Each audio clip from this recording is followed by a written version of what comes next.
Hey, welcome back everyone. So in this one I'm going to draw a figure for you, and I want to talk a little bit about why I love my art books and why I think that they continue to be a valuable resource for me, even though I've been through them. I guess, I don't know, I've been through them a lot, but at the same time it's not like I've drawn everything out of every art book I've got, that's for sure.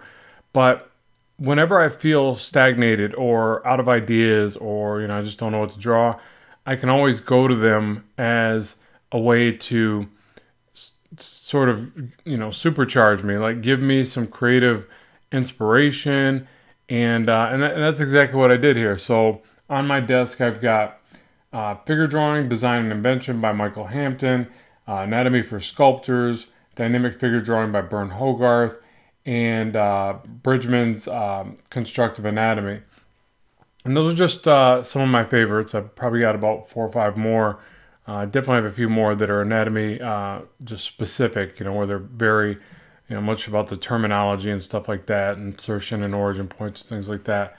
But the thing is that whenever I feel myself kind of tapped out and I don't know what to draw, I can always go to those and start working through a few sketches and studies from those books.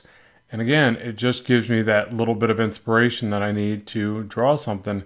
And so this one is from imagination, but really I would consider it more like what I retained from doing these sketches from those books. And it's just a great thing. So essentially, I have these moments in my day to day routine, or maybe not day to day, maybe it might hit me monthly or something like that, and I just kind of stare at a blank white canvas, and it's like nothing seems like a good idea at that point, and I'm just utterly perplexed by it. Like, it drives me nuts, honestly.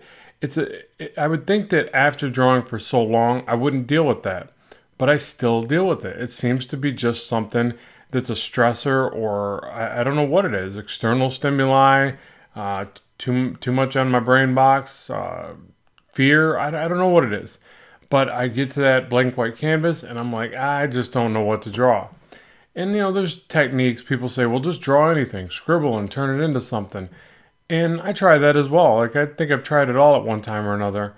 Uh, Decompress, take a cold shower, like all this stuff, right? Like all the internet stuff you see, and people are like, there's all these techniques and top 10 lists of ways to, become creative. But what really works repeatedly for me is the art books, and then also just comic books. So to me, comic books are more than just looking at what other amazing artists and writers can do, and they're creative inspiration, and they're like art books to me, because when I first picked up comics, I was drawn to all the intense art styles and just so impressed by everything in it, the figures, the backgrounds, and all that. So whenever I feel this kind of drought of creativity, I'll go to my local comic store, pick up a couple books, and almost immediately I feel like there's a hit of nostalgia and creative energy. Sure enough, after that with the art books, and I'll even give some credit to that show on Amazon, Secret Level. Some of those were just super inspiring. Some were downright gave me nightmares, I think, but some were really good. And so all of that probably combined, but definitely the art books and the comics.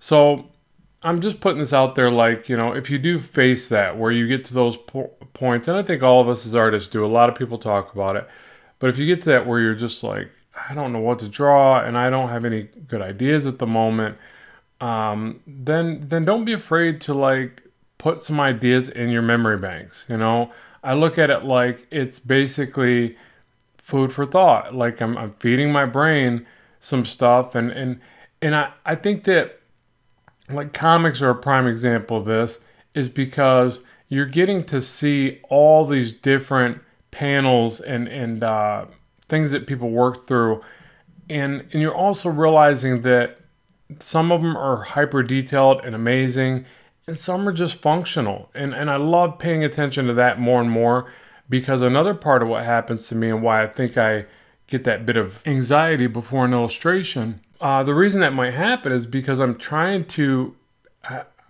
draw or think of something, that's super cool, that's better than I've ever drawn before, and nothing's coming to me. So then I'm like feeling like, well, what's the point? I mean, I'm just going to draw some basic thing like I've done 100 times over.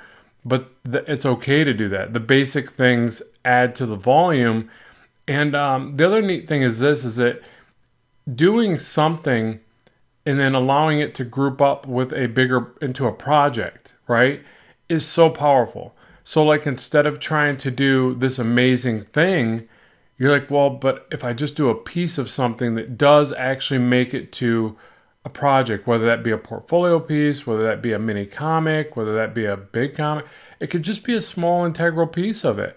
And so that lets go of some of that stressor because you're like, well, I'm not going to set out to do this big splash page today, but maybe I could do some of the little background elements or something. Start there.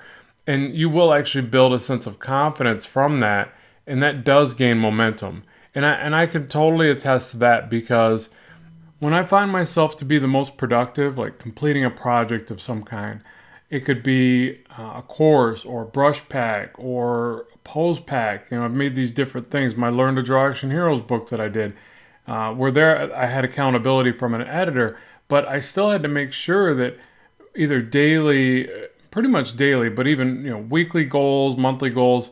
But really, it's good to set some micro and macro ones, and it can be very small pieces, but when they contribute to that greater whole of a project, you pick up steam, you pick up momentum, and you gain some self-confidence for those bigger, more elaborate pieces along the way. Again, for that sense of refueling your imagination, your creativity, I'm a big fan of my art books. Obviously, I'll link them in the description box below, just in case anybody wants to check out the ones that I got. But there's, just find which ones resonate with you. But these are some really good ones, and I've read reviews on them.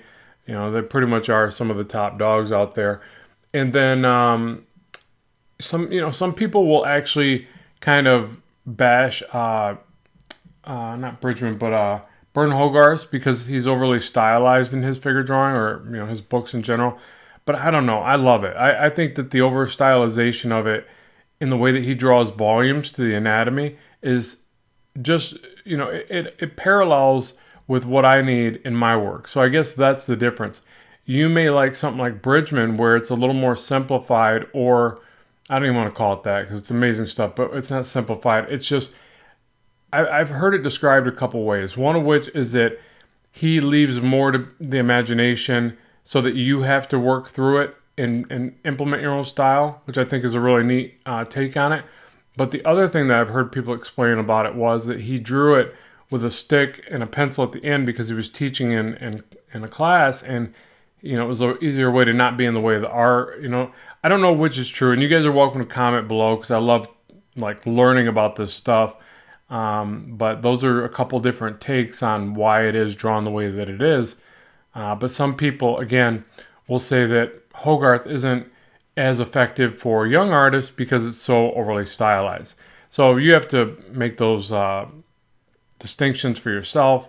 But at any rate, hopefully you've enjoyed today's video. I'd love to know what you think. More on the way soon. Good luck with the art, and bye for now.